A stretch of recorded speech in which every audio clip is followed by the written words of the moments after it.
तो last video में मैंने ये जो आईसी था यूसी 3843 उसे एक्सप्लेन किया था कि ये आईसी काम कैसे करता है। तो इस वीडियो में हम बात करेंगे कि इस आईसी के थ्रू मैंने जो सर्किट बनाया है वो दो तरह का सर्किट बनाया है। पहला तो सर्किट है जो कि आपका 220 वोल्ट एसी से ये 13 वोल्ट का आउटपुट कर रहा है। ये एसएमपीएस हो गया, पावर एसएमपीएस है। और दूसरा सर्किट जो है इसी आईसी का यूज़ करके जो मैंने बनाया था वो है 12 वोल्ट इनपुट। ठीक है, 12 वोल्ट इनपुट से 15 वोल्ट आउटपुट। ये दो तरह का सर्किट बनाया है। पहला जो एसएमपीएस सर्किट है वो एक तरह से ये है, यहाँ पर ये आईसी यूज़ कर रहे हैं और इस आईसी का यूज़ करके ये ट्रांसफार्मर को रिवाइंड करके जो भी है ये आउटपुट सर्किट बनाए। इसको भी हम चला करके टेस्ट करके दिखाएंगे। ये तो इनपुट यहाँ से हम 220 एसी दे करके चलाएंगे, या नहीं तो इस पर मैं 350 वोल्ट डीसी तक भी दे सकता हूँ। और इनपुट फ़िलहाल ये 100 तक में इनपुट 100 इनपुट में भी ये काम कर जाएगा। DC 100 volt to DC 350 volt ये सर्किट आराम से काम कर जाएगा, कोई तरह का दिक्कत नहीं है। और अगर एसी सप्लाई से चलाएंगे तो 220 वोल्ट एसी जो घर में सप्लाई आता है तो उसके लिए आराम से चलेगा। दूसरा सर्किट है ये वाला। इस सर्किट में क्या है कि हम इस पॉइंट पर 12 वोल्ट का इनपुट देंगे तो आउटपुट पर हमें 15 वोल्ट मिलेगा, वो भी एक तरह से आइसोलेटेड बोल सकते हैं। इसका यूज़ कहाँ पर होगा वो मैं बाद में बताऊंगा। पहले इस एसएमपीएस को टेस्ट करते हैं। और ये ट्रांसफार्मर फ़िलहाल अभी 3 एम्पियर के लिए डिज़ाइन किए हैं। ये 12 वोल्ट 3 एम्पियर का आउटपुट देगा। तो एक बार मैं लाइन ऑन करके चलाता हूँ और वोल्टेज और करंट वो दोनों मेजर करेंगे लोड के साथ।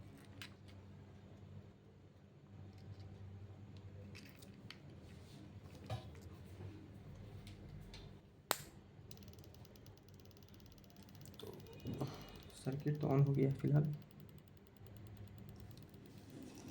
1 मिनट।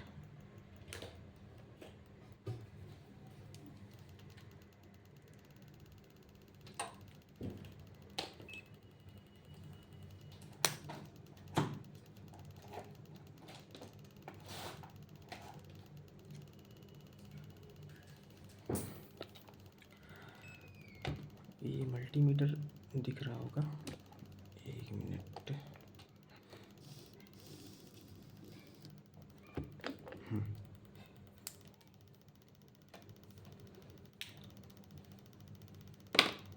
यहाँ पर अभी जो वोल्टेज है वो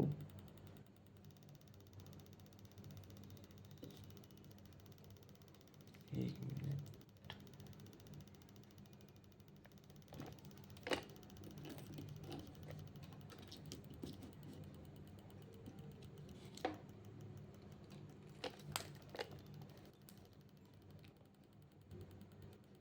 तेरह वोल्ट का आउटपुट आ रहा है।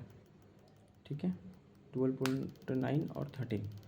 इस पर अब मैं लोड चेक करूँगा और एम्पियर भी चेक करूँगा, कितने एम्पियर तक की लोड कैपेसिटी उठा रहा है।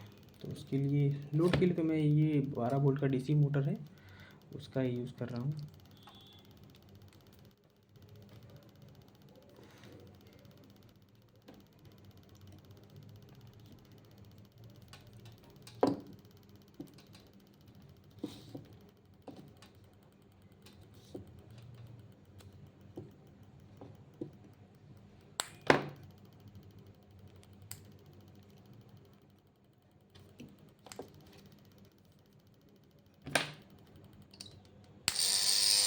ये मोटर स्टार्ट हो गया है।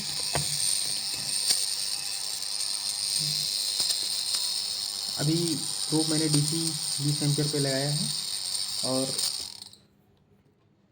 1 मिनट। ये अभी इतना दे रहा है। अभी मैं मोटर को क्या करूँगा ना, मोटर को अगर मैं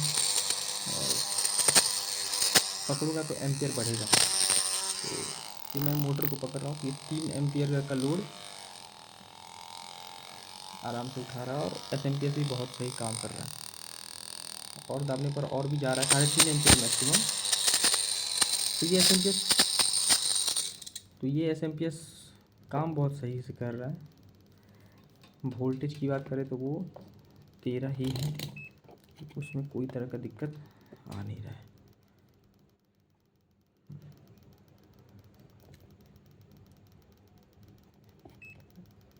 थर्टीन पॉइंट 13.2 वोल्ट के आसपास का आउटपुट है। पोटेंशियोमीटर लगा हुआ है, अगर बैटरी चार्ज करना चाहे तो इसके थ्रू हम बैटरी भी चार्ज कर सकते हैं। 12 वोल्ट का 13 वोल्ट, और ये 11.5 तक जाता है। पहला तो हो गया ये एस।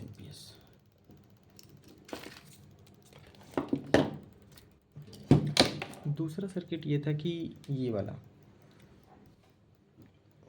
इस सर्किट का यूज़ कहाँ कहाँ हम कर सकते हैं वो मैं अगले वीडियो में बताऊंगा। इस वीडियो में बस ये है कि 12 वोल्ट का इनपुट देने पर ये मुझे आइसोलेटेड 15 वोल्ट का आउटपुट दे देता है। हम उसे भी चेक करते हैं, एक मिनट। इसे चेक करने के लिए मैं इस एस का यूज़ कर रहा हूँ, जो कि 12 वोल्ट 10 एम्पियर का आउटपुट का ये एस है। इस एस से मैं क्या करूँगा कि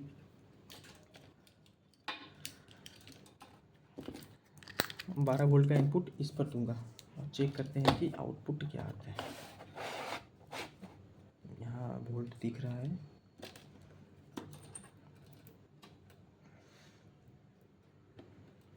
ये माइनस,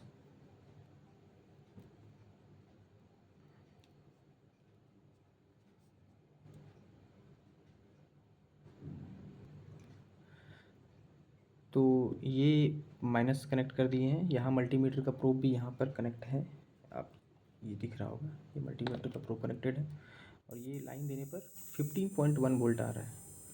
12 वोल्ट इनपुट से ये 12 वोल्ट आउटपुट कर रहा है। ये साउंड थोड़ा सा आ रहा है क्योंकि ये इंडक्टर थोड़ा लूज़ है और कॉइल में गैप बहुत ज़्यादा है कोर में, इस कारण से। यहाँ पर मैंने पोटेंशियोमीटर लगाया है वोल्टेज को एडजस्ट करने के लिए। ये मैक्सिमम 25 वोल्ट से मिनिमम 6-7 वोल्ट तक का आउटपुट देता है। फिलहाल अभी मैंने 15 वोल्ट पर इसे सेट करके रखा है। 15 वोल्ट पर इसीलिए सेट करके रखा है क्योंकि बहुत जगह सर्किट ऐसे रहते हैं हाई पावर ट्रांसमिशन यूज़ करने के लिए कि अगर कोई भी जैसे इन्वर्टर हो गया या सोलर से रिलेटेड जितने भी सर्किट हैं उनको चलाने के लिए कहीं कहीं पर आइसोलेशन या आइसोलेटेड पावर सप्लाई का यूज़ किया जाता है। तो अगले वीडियो में मैं ये बताऊंगा कि ये कहाँ पर यूज़ होगा। आज के लिए तो फिलहाल इतना ही।